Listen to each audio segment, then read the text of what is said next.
एक बार फिर से स्वागत है बेटा आपका हमारे चैनल लेखांकन विद्यापीठ, एक ऐसा प्लेटफॉर्म जो आपको सारे subject social science, maths and English एक ही चैनल के थ्रू प्रोवाइड करा रहा है। मैंने जैसे कि आपको पहले भी बताया है कि वाई यू शुड ज्वाइन लेखांकन विद्यापीठ, because our motto is your success. आपकी सक्सेस ही बेटा हमारा मोटो है। और अगर आपको आज से पहले था साइंस में डर, तो आपको किधर जाना है? इधर।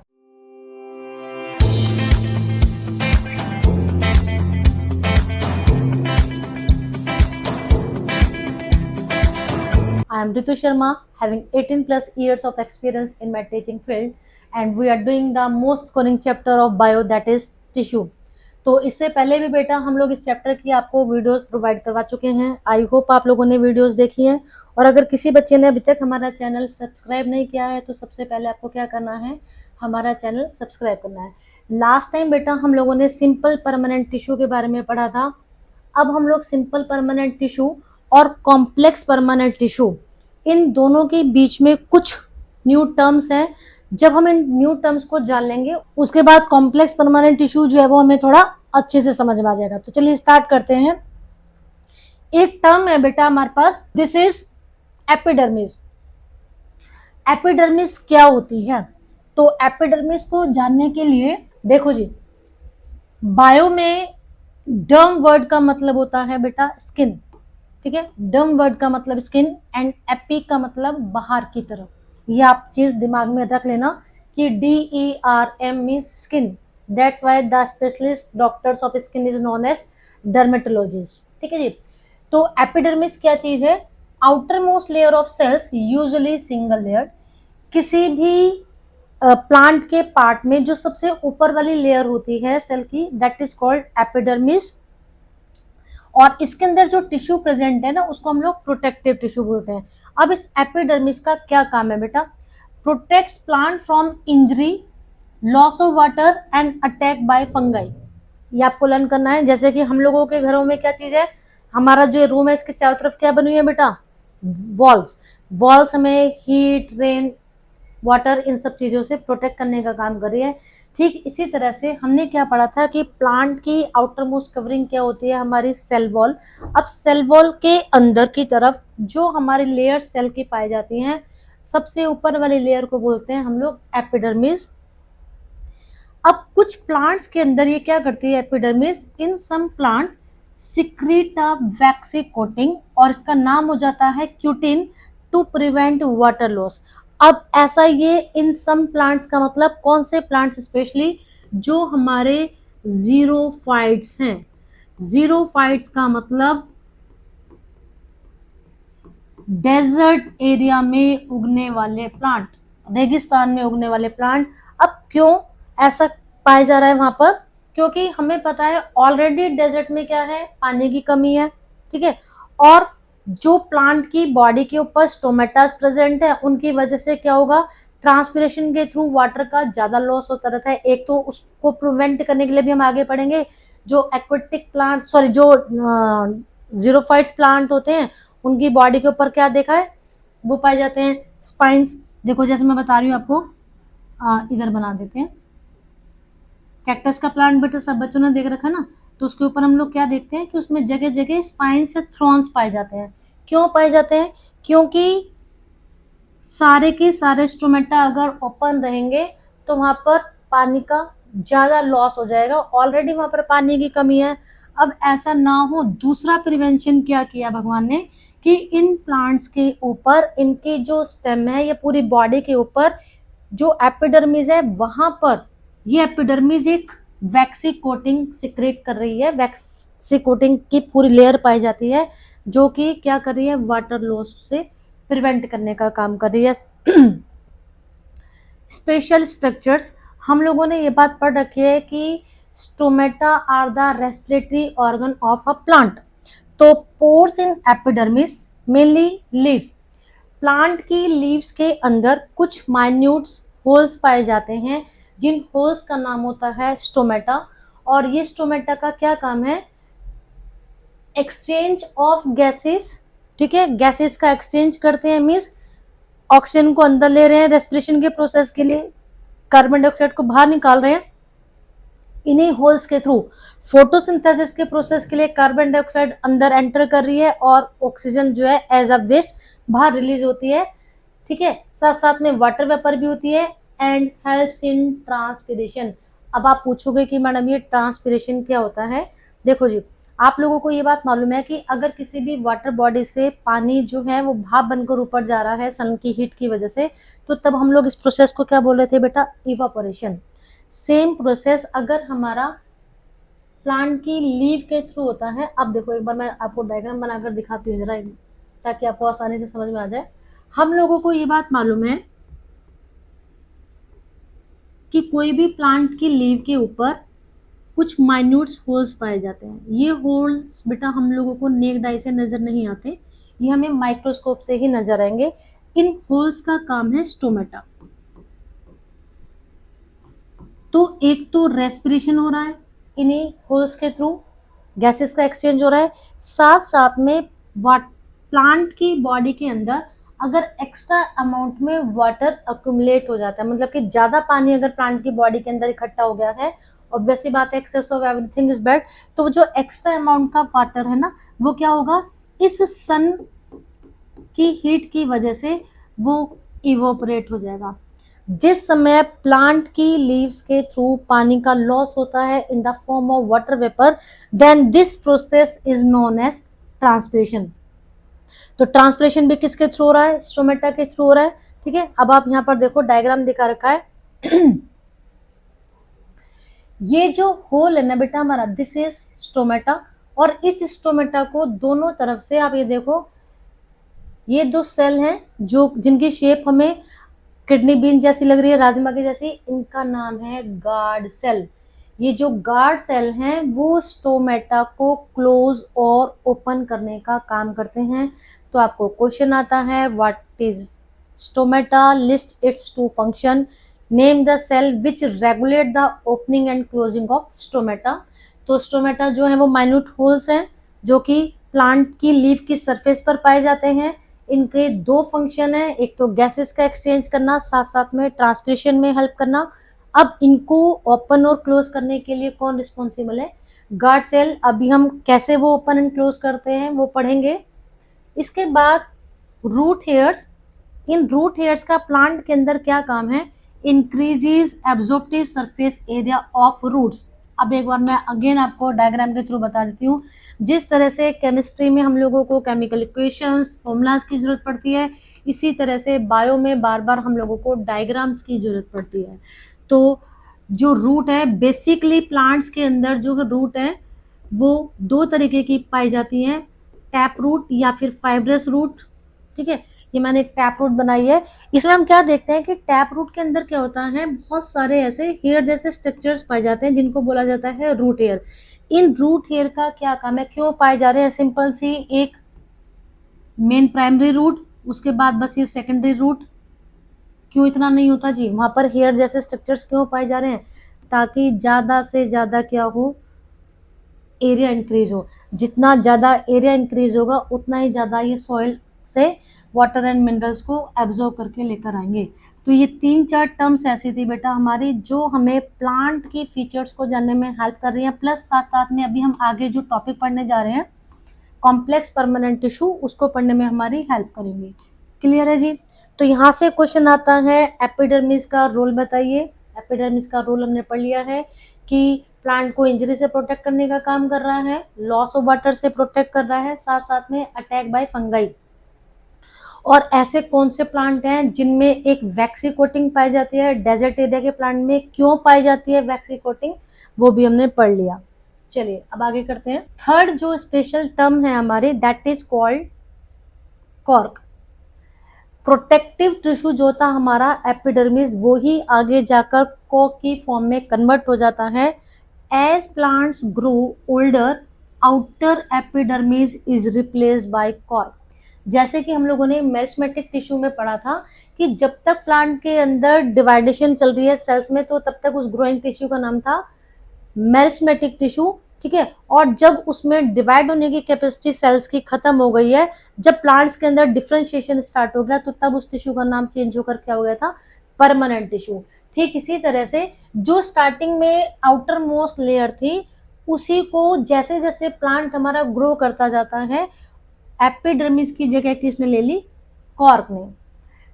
अब ये वाला पॉइंट मोस्ट इंपोर्टेंट पॉइंट है। Cork cells are dead, compactly arranged and have suberin in their cell walls.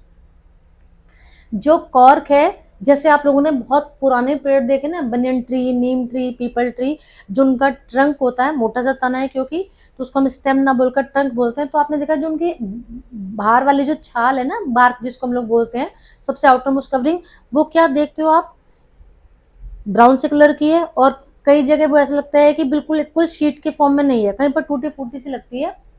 Starting में वो कैसी थी? कॉम्पैक्टली अरेंज थी, ठीक है। अब ये कॉम्पैक्टली अरेंज किसकी वजह से थी? क्योंकि उनके बीच में एक केमिकल पाया जाता है जो कि सीमेंट की तरह से काम कर रहा है।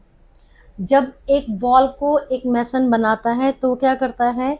ब्रिक की जो लेयरिंग है उसको सीमेंट के घोल से जोड़ देता है, मजबूत जोड़ हो जाता है वहां पर। ठीक इसी तरह से यहाँ पर पाया जाता है एक केमिकल जिसका नाम है सुब्रिन। इस सुब्रिन का क्या काम है? Makes them impermeable to water and gases. हम लोगों ने क्या पढ़ा था कि जो सेल मेम्ब्रेन है that is called selectively permeable membrane. वो सिलेक्टेड मटेरियल्स को ही एंटर करने और एग्जिट करने की परमिशन दे रही थी। ये जो कॉर्क है वो क्या कर रही है? हमारी ये जो कॉर्क है या जो एपिडर्मिस है, इसको वो प्लांट वाटर एंड गैसेस के लिए इम्परमेबल बना रही है। साथ साथ में इसका दूसरा काम क्या है? Protects plant from mechanical injury and prevents excessive water loss. Obvious सी बात है, एपिडर्मिस ही आगे जाकर उसमें कन्वर्ट हो गई है, तो इसीलिए काम तो उसका बेसिकली वही रहने वाला है बेटा, ठीक है। अब यहाँ पर देखो आपको दिखा रखा है कि किस तरह से जैसे जैसे पुराना पेड़ होता जाएगा, जो एपिडर्मिस है वो रप्चर्ड होती चली जाती है। तो आप प्लांट में क्या देखते हो कि जो प्लांट का कोई स्टेम है ना, उसमें जो आपको ये लेयर दिख रही है वो एक इक्वल शीट के फॉर्म में नहीं होती। जबकि प्लांट जब यंग होता है तो वो इक्वल शीट होती है, बाद में क्या होता है जगह जगह पर टूट फूट जाती है। तो ये रप्चर्ड एपिडर्मिस दिखा रखी है, स्पेलिंग यहाँ पर थोड़ी सी रॉन्ग हो चुकी है। सो permanent tissue are formed when meristematic cells stop dividing and specialize to perform specific functions like storage, support, strength, photosynthesis, protection, etc. मिल हमने क्या पढ़ा कि जब तक ग्रोथ हो रही थी मेरिस्मेटिक टिश्यू, जब डिवाइडेशन बंद हो गई उसका नाम हो गया परमानेंट टिश्यू। अब परमानेंट टिश्यू क्या था? दो तरीके के, सिंपल परमानेंट में अब उनके फंक्शंस अलग अलग हो जाते हैं। जैसे कि पैरेन्काइमा जनरली स्टोर कर रहा है फूड को, लेकिन अगर उसके अंदर क्लोरोफिल आ गया है तो फिर वो क्लोरेनकाइमा कहलाएगा, फिर वो फोटोसिंथेसिस का प्रोसेस करेगा। एक्वेटिक प्लांट्स में एयर कैविटीज बन जाती हैं तो एरेनकाइमा फिर वो क्या कर रहा है? प्लांट्स को फ्लोट करने में हेल्प कर रहा है। तो अब हम क्या पढ़ेंगे बेटा? अब हम पढ़ रहे हैं, अभी तक हमने जो सिंपल परमानेंट टिश्यू पढ़ा है ये उसका डिवाइडेशन वो है कंपैरिजन, मोस्ट इंपोर्टेंट है। मैं यहाँ से टेबल आपको दोबारा पढ़ाकर टाइम नहीं आपका वेस्ट कर रही हूँ, ऑलरेडी हम लोग ये करा चुके हैं, ये आपको लर्न करना है। जो अभी हमने पढ़ा है बेटा उसी का ये हमारा कंक्लूजन है, या फिर इसको आप ये बोल सकते हो कि हमारी क्या है, ये समरी है, ठीक है। तो इसके बाद अब हम लोग पढ़ेंगे कॉम्प्लेक्स परमानेंट टिश्यू। तो एक बार इसको मैं बस इसकी जो लोकेशंस है ना वो आपको अच्छे से समझा देती हूँ, क्योंकि लोकेशन से रिलेटेड क्वेश्चन जो वो पेपर में पूछा जाता है जरूर, कि पैरेन्काइमर टिश्यू कहाँ कहाँ पर पाया जाएगा प्लांट के अंदर, कोलेनकाइमर टिश्यू कहाँ पर पाया जाएगा, या फिर स्क्लेरेनकाइमर टिश्यू जो है वो कहाँ पर पाया जाएगा। तो found in soft parts of plant, ठीक है। स्पेशली बस ये याद कर लो, यहाँ पर नाम दे रखे हैं जैसे कॉर्टेक्स ऑफ स्टेम हो गया, रूट, लीव्स, और एरेनकाइमा एक्वेटिक प्लांट के अंदर, just I have told you. Collenchyma कहाँ पर पाया जाता है? पैटियोल्स, जो मेरा ये लीफ ब्लेड होता है ना बेटा, ये वाला जो हिस्सा है ब्रॉड वाला part, that is called petiole. Stems below epidermis of dicot leave. अब डाइकोट एंड मोनोकोट जो है वो मैं अभी आपको बता देती हूँ कि क्या होता है। सबसे मेन स्क्लेरेनकाइमा की लोकेशन पूछी जाती है, found in husk of coconut, veins of leaves. अब वेन्स क्या चीज है, आप देखते हो कि जो प्लांट की लीव होती है ना, इसमें एक तो मोटी सी ऐसी लाइन होती है जिसका नाम होता है मिड रिब, उसके बाद इसमें ऐसी डिजाइनिंग होती है, इस डिजाइनिंग को बोलते हैं हम लोग वेन्स। तो वेन्स ऑफ लीव्स में स्क्लेरेंकाइमा टिश्यू पाया जा रहा है। अब आप देखोगे कि इस लीफ ब्लेड के कंपेरेटिवली जो वेन्स है वो थोड़ी सी मजबूत होती हैं। सीड कोट, जो बीजों का कवरिंग है उसके ऊपर का, उसको बोलते हैं seed coat. Shells of nuts, जितने भी हमारे नट्स हैं उनकी जो कवरिंग है, और साथ साथ में अराउंड वेस्कुलर बंडल। अभी वेस्कुलर बंडल हम स्टडी करेंगे कि वेस्कुलर बंडल क्या चीज होती है, कि प्लांट्स के अंदर जो कंडक्टिंग टिश्यूज है ना, जो वाटर या फूड को एक जगह से दूसरी जगह पर लेकर जा रहे हैं, उनको बोलते हैं वेस्कुलर बंडल। तो यहाँ से 3 पॉइंट आपको अच्छे से लर्न करने हैं जब आप कभी भी डिफरेंशिएट करते हो। एक तो क्या, उनकी सेल्स किस तरीके की है, तो सम टाइम तो केवल उनकी सेल को लेकर ही क्वेश्चन आ जाता है कि which special type of cell does parenchyma has. ठीक है, पैरेन्काइमा के पास किस तरीके की सेल है, इसकी जो सेल्स है वो लिविंग है जबकि वो थिन वॉल्ड है। कोलेनकाइमा की सेल भी लिविंग है लेकिन वो कैसी है, वो अनइवनली थिकेंड है, लास्ट टाइम हम लोगों ने पढ़ा था। और स्क्लेरेनकाइमा की कैसी है बेटा, डेड सेल्स है। तो इनका जो कंपैरिजन है वो बहुत ही अच्छे से आपको प्रिपेयर करना है। चलिए बेटा, अब हम लोग करते हैं कॉम्प्लेक्स परमानेंट टिश्यू। तो हमारा सिंपल परमानेंट टिश्यू हो चुका, उसके मैंने आपको तीनों का कंपैरिजन बता दिया। अब कॉम्प्लेक्स परमानेंट टिश्यू, सबसे पहले तो हमें ये चेक करना है कि सिंपल परमानेंट टिश्यू और कॉम्प्लेक्स परमानेंट टिश्यू में क्या मेन डिफरेंस है। तो अनलाइक सिंपल परमानेंट टिश्यू, इसको जरा हम इधर ले जाते हैं क्योंकि थोड़ा सा मैं डिस्टर्ब कर रहा है। ठीक है जी, तो सिंपल परमानेंट टिश्यू हमने क्या पढ़ा था कि made of only one type of similar cells, जबकि complex permanent tissues are made of different types of cells that work together to perform a common function. अब कुल मिला के बेटा सिंपल वर्ड्स में मैं आपको बताऊं तो, कि अगर आपको डिफरेंशिएट करने के लिए आ जाए कि what is the basic difference between a simple permanent tissue and a complex permanent tissue, तो सिंपल परमानेंट टिश्यू में एक ही तरीके की सेल्स थी, जबकि कॉम्प्लेक्स परमानेंट टिश्यू में more than one type of cell. Clear, अगर एक से ज्यादा तरीके की सेल हैं किसी टिश्यू के अंदर तो वो क्या हो जाएगा हमारा कॉम्प्लेक्स परमानेंट टिश्यू। अब क्या था, वहां पर सेम ही तरीके की सेल्स थी लेकिन मिलकर काम तो वो एक ही कर दी। ठीक इसी तरह से भी कॉम्प्लेक्स परमानेंट टिश्यू में बेशक से एक से ज्यादा तरीके की सेल्स हैं लेकिन वो मिलकर क्या करेंगी, एक ही प्रॉपर फंक्शन को करेंगी। यहाँ पर सिर्फ और सिर्फ हमारे पास दो कॉम्प्लेक्स परमानेंट टिश्यू हैं, that is xylem and phloem. बेटा इनके नाम आपको अच्छे से लर्न कर लेने हैं। Together they form the vascular bundle या ट्रांसपोर्ट सिस्टम ऑफ प्लांट। इनको कलेक्टिवली मिलाकर बोला जाता है कंडक्टिंग टिश्यू या फिर वेस्कुलर टिश्यू, और ये पूरा एरिया जहां पर ये दोनों टिश्यूज पाए जाते हैं उसको बोला जाता है वेस्कुलर बंडल। तो समटाइम्स कैसे क्वेश्चन आ जाता है बच्चों को कंफ्यूज करने के लिए कि name two components of vascular bundle या name two conducting tissue of plant, तो that is xylem and phloem. Because अब ये दोनों जो हैं ये मटेरियल्स को इधर से उधर लेकर जाने का काम कर रहे हैं, that's why they form the transport system in plant. तो ऐसे भी क्वेश्चन आ सकता है आपको कि name the tissue which are responsible for the transportation system in plant, तो that is xylem and phloem. तो देखो सिर्फ दो चीजों का नाम पूछना लेकिन कितने तरीके से घुमा फिरा के क्वेश्चन को पूछ लिया है। क्लियर है अब हमारा। तो बेसिकली अब हमें जाइलम और फ्लोएम के बारे में हम लोग डिफरेंशिएट कर लेते हैं तो हमारा ये पूरा जो है डिस्क्राइब हो जाएगा। सबसे पहला तो दोनों का फंक्शन बेटा, कि जाइलम और फ्लोएम जो है वो मेन क्या काम कर रहे हैं, transport of water and mineral. Xylem का मेन काम है कि वो वाटर एंड मिनरल्स को ट्रांसपोर्ट करने का काम कर रहा है। अब हमें इसकी डायरेक्शन भी पता होनी चाहिए, from roots to other part. Obvious सी बात है कि रूट हमेशा नीचे ही होती है ना, जिसकी मूवमेंट कैसी हो गई, डाउनवर्ड टू अपवर्ड डायरेक्शन पूछी जाती है। अब फ्लोएम की बात करें अगर, तो फ्लोएम क्या करता है, ये फूड को लीव से अदर पार्ट्स तक पहुंचाने का काम कर रहा है। अब आप देखो कि प्लांट की लीव खाना बनाती है, सब बच्चों को मालूम है। लीव कहाँ पाई जाती है प्लांट में, ऊपर की तरफ, इसलिए इसकी डायरेक्शन होगी अपवर्ड टू डाउनवर्ड। अब प्लांट में फूड के साथ साथ ये कुछ और चीजों की भी ट्रांसपोर्टेशन करता है, जैसे अमीनो एसिड्स एक्सेट्रा। इसीलिए यहाँ पर डायरेक्शन इसकी दी है both upward and downward.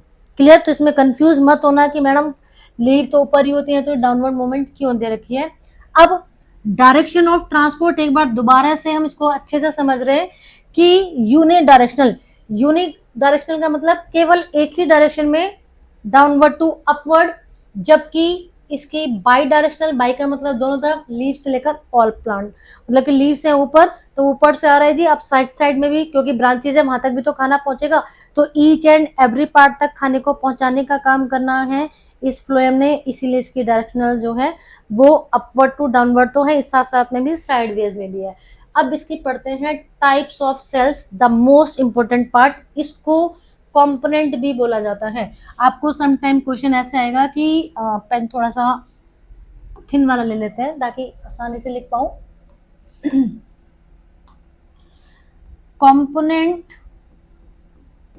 Components of xylem या फिर फ्लोएम, तो यहां से ये क्वेश्चन भी आ जाता है बेटा। इसको टाइप्स ऑफ सेल क्वेश्चन ना देकर ऐसे क्वेश्चन पूछा जाएगा कि write down the components of xylem and phloem. तो जाइलम के अंदर, क्योंकि अभी हमने पढ़ा ये कॉम्प्लेक्स परमानेंट टिश्यू है, एक से ज्यादा तरीके की सेल्स पाई जा रही है, तो tracheids, vessels, xylem parenchyma and xylem fiber, there are 4 components in xylem tissue, while there are sieve cells, sieve tubes, companion cells, phloem parenchyma and phloem fibers. These are the components of phloem. तो 1 2 3 4 and 5 इसके 5 components हैं, उसके 4 components हैं, तो ये बात आपको अच्छे से लर्न करनी है। अब इनमें से ये जो इसके कंपोनेंट्स हम लोगों ने पढ़े जाइलम या फ्लोएम के, या जो इनके अंदर जो सी सेल्स पाई जा रही थी, इनमें से कौन सी सेल हमारी लिविंग है, कौन सी डेड है, अब ये पढ़ लेते हैं। मोस्टली डेड, जाइलम के अंदर मोस्टली सेल्स जो हैं वो डेड है, सिर्फ और सिर्फ अगर हम जाइलम पैरेन्काइमा की को छोड़ दें तो जो जाइलम पैरेन्काइमा है वो है लिविंग, बाकी जाइलम के अंदर सारी सेल्स कैसी हैं, dead. You have to learn it बेटा, ये बहुत ही इंपॉर्टेंट क्वेश्चन है और बहुत ज्यादा बार पूछा जाता है एग्जाम में। जबकि यहाँ पर उल्टा क्या है, यहाँ पर मोस्टली सेल्स कैसी हैं, लिविंग, सिर्फ पैरेन्काइमा एक्सेप्ट फ्लोएम फाइबर। ठीक है जी, कि फ्लोएम फाइबर को छोड़कर बाकी सारी की सारी जो सेल हैं वो कैसे हैं, हमारी लिविंग। तो जाइलम के अंदर मोस्टली सेल्स हमारी डेड थी, फ्लोएम के अंदर मोस्टली सेल्स हमारी लिविंग है। इसके अंदर केवल लिविंग सेल कौन सी है, जाइलम पैरेन्काइमा, जबकि इसके अंदर डेड सेल केवल कौन सी है, फ्लोएम फाइबर। चलिए नेक्स्ट, अब बात करते हैं सेल वॉल की थिकनेस की। जैसे हमने सिंपल परमानेंट टिश्यू में देखा कि किसी की सेल बहुत ज्यादा पतली है, किसी की इरेगुलर थिक एंडेड है। अब यहाँ पर देखते हैं कि जो जाइलम है इसकी सेल्स कैसी हैं, थिक वॉल है, स्ट्रेट होती है, जबकि relatively thin cell wall parenchyma की जो सेल वॉल है वो काफी पतली होती है compare to xylem cells. Support provides mechanical strength to plant body, क्योंकि इसकी सेल वॉल जो है एक तो मोटी है, साथ साथ में इसके अंदर मोस्टली सेल्स कैसी हैं, डेड, जिसकी वजह से ये वाटर को ट्रांसपोर्ट करने का काम तो कर ही रहा है और क्या कर रहा है, ये मैकेनिकल स्ट्रेंथ में भी प्लांट की हेल्प कर रहा है। जबकि ये क्या कर रहा है, प्रोवाइड्स लेस स्ट्रेंथ, क्योंकि इसका मेन काम जो है वो ट्रांसपोर्टेशन का ही है। अब examples, vessels form continuation tube to water flow, sieve tubes with sieve plates for food flow।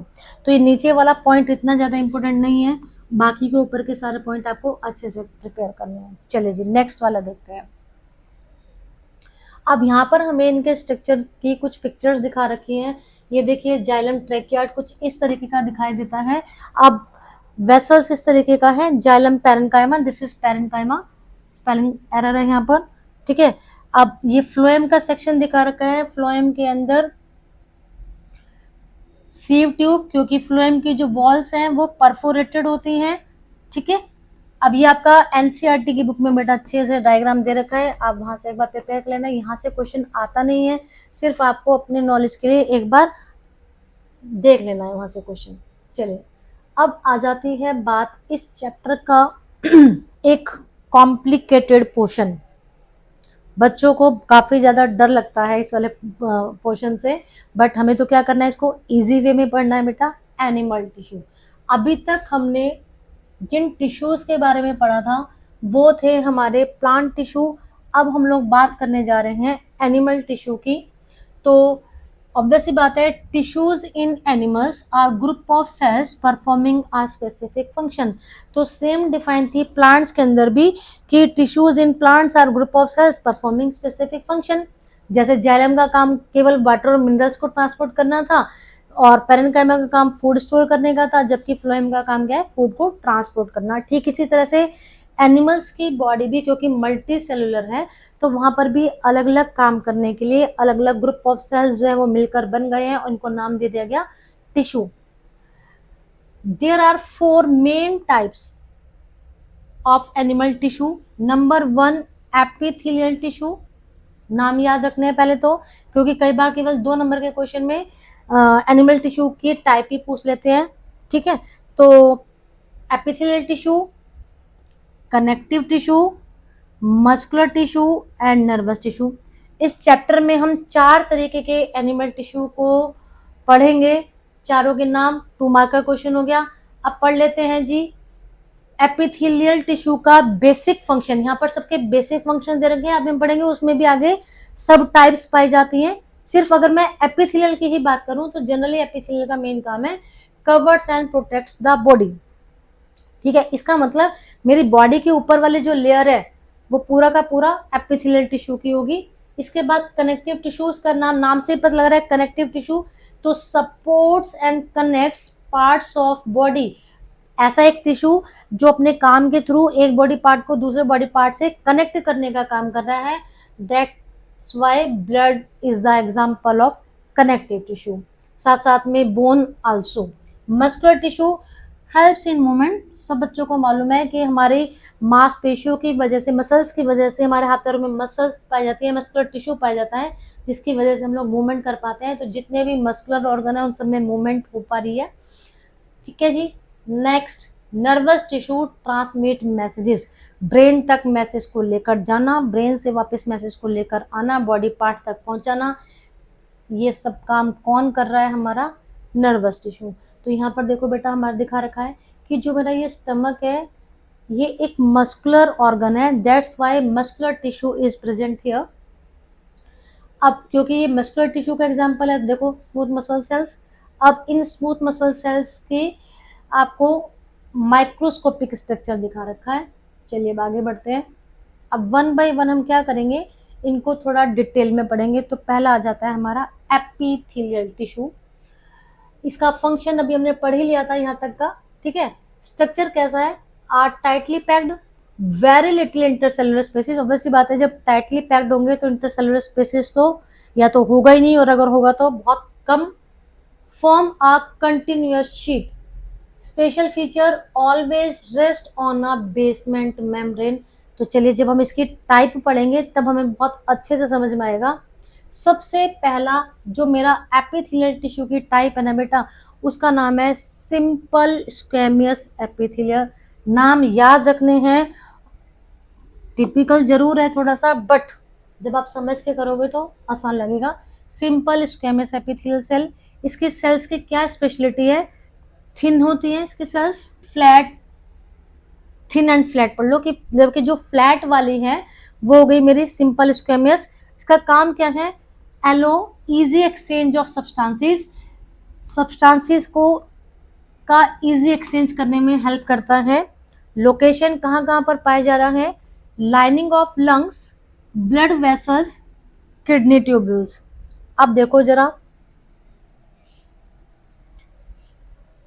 ये है मेरा स्क्वेमस एपिथेलियल टिश्यू। हमने क्या पढ़ा था कि जिसकी सेल्स कैसे एकदम फ्लैट है। ठीक है, जब फ्लैट तरीके का एपिथेलियल टिश्यू होता है उसको हम लोग बोलते हैं स्क्वेमस एपिथेलियल टिश्यू।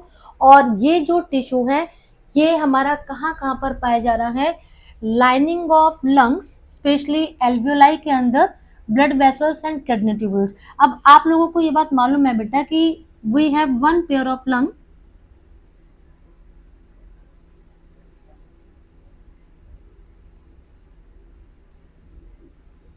जो मेरा विंड पाइप है वो आगे जाकर ऐसे ब्रोंकियोलस में कन्वर्ट हो जाता है, ठीक है, और ये जो ब्रोंकियोलस है वो आगे जाके ब्रोंकाई बना लेते हैं, और ब्रोंकाई आगे जाकर बैलून लाइक स्ट्रक्चर में टर्मिनेट हो जाते हैं। इन बैलून जैसे स्ट्रक्चर्स को बोला जाता है एल्वियोलाई, ठीक है। एक्चुअल में ये ही वो मेन पार्ट है जहां पर ब्लड का, सॉरी, गैसेस का एक्सचेंज होता है।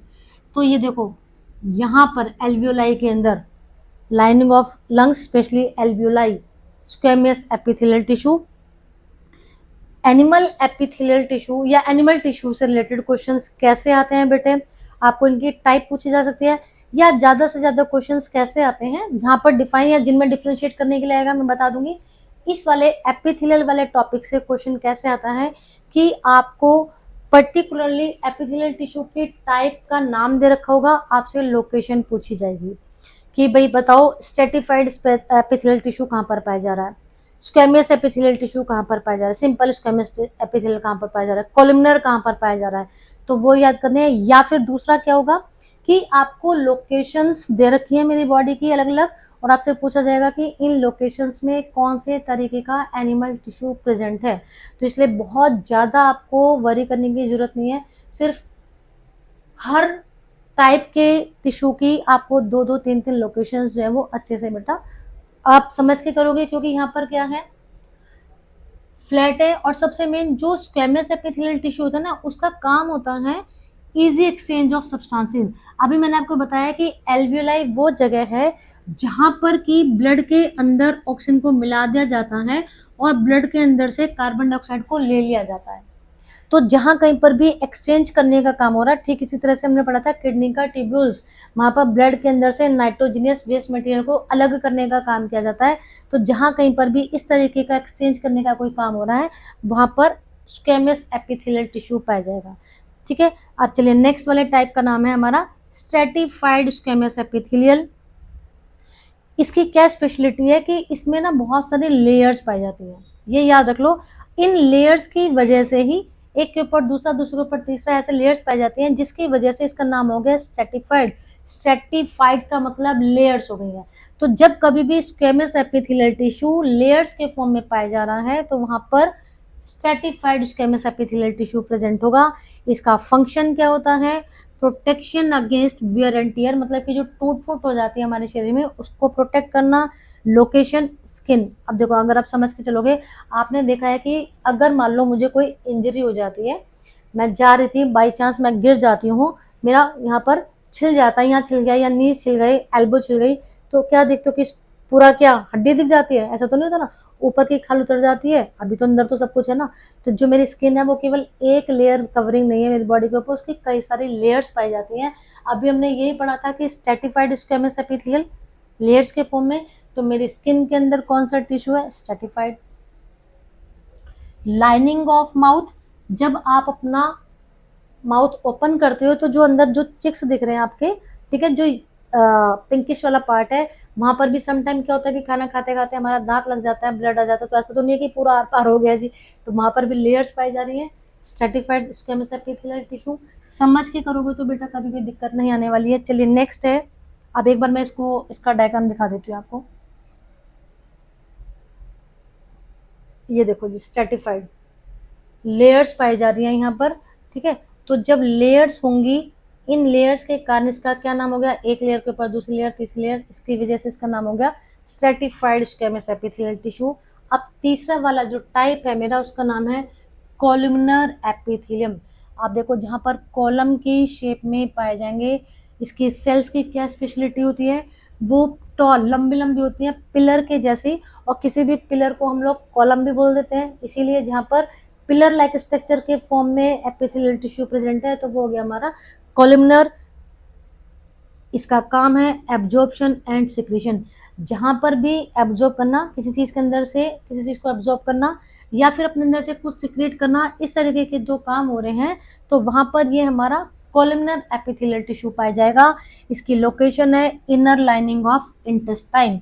हम लोगों ने ऑलरेडी 7th क्लास में डाइजेशन वाला टॉपिक पढ़ा था, तो वहां पर हमने क्या पढ़ा है कि कंप्लीट डाइजेशन कहाँ पर हो रहा है, स्मॉल इंटेस्टाइन में, एंड स्मॉल इंटेस्टाइन ही वो लोकेशन है हमारी बॉडी पूरे डाइजेस्टिव सिस्टम की जहाँ पर कि फूड को एब्जॉर्ब किया जाता है। तो अभी हमने क्या पढ़ा कि कॉलमनर एपिथेलियल टिश्यू की स्पेशलिटी क्या है, एब्जॉर्ब करना। साथ साथ में जो हमारे इंटेस्टाइन थी वो उसकी जो लाइनिंग है इंटेस्टाइनल जूस निकाल रही है, सिक्रेशन भी हो रहा है, तो दोनों काम हो रहे हैं स्मॉल इंटेस्टाइन में, इसलिए इनर लाइनिंग ऑफ इंटेस्टाइन है ना इजी। तो बिल्कुल भी घबराना नहीं है, सिर्फ क्या करना है, चीजों को रिलेट करके पढ़ना है। जब आप रिलेट करके पढ़ोगे ना बेटा, तो थ्रू आउट द लाइफ आपको याद रहेगा। अब एक बार इसका डायग्राम देख लेते हैं हम लोग। कॉलमनर ये रहा, ये देखो लंबे लंबे पिलर जैसे इसके अंदर की तरफ पाए जा रहे हैं, तो ये है मेरा कॉलमनर एपिथेलियल टिश्यू। ठीक है जी। चलिए नेक्स्ट, जो फोर्थ टाइप है हमारी, अब उसका क्या नाम है, सिलिएटेड कॉलमनर एपिथेलियल टिश्यू। तो नाम से पता लग रहा है कि जब कॉलम तो है, साथ साथ में वहां पर हेयर लाइक सिलिया भी निकल जाए। जब कॉलमनर एपिथेलियल टिश्यू में साथ साथ में हेयर जैसे स्ट्रक्चर्स निकल जाए, उन हेयर जैसे स्ट्रक्चर्स को बोलते हैं हम लोग cilia. That's why this type of columnar epithelial is known as ciliated columnar epithelial. इसका काम है मूवमेंट ऑफ सब्सटेंसेस, जैसे कि हम म्यूकस या एग की location, respiratory tract, fallopian tube. Respiratory tract, यहाँ पर हमारे ट्रैकिया के अंदर कॉलमनर एपिथेलियल टिश्यू पाया जाता है, क्योंकि अगर बाहर से कुछ डस्ट पार्टिकल्स वगैरह आ गए हैं, तो ऑलरेडी हम लोगों ने पढ़ा है कि नेजल कैविटी में हेयर्स पाए जाते हैं जो डस्ट पार्टिकल्स को रोकने का काम कर रहे हैं। उसके बावजूद अगर कोई डस्ट पार्टिकल जा रहा है, तो वहां पर फिर कौन सा सिलेटेड कॉलमनर एपिथेलियल टिश्यू के जो सीलियाज हैं वो उनको रोकने का काम करेंगे। नेक्स्ट टाइप है बेटा हमारी क्यूबॉइडियल एपिथेलियल टिश्यू।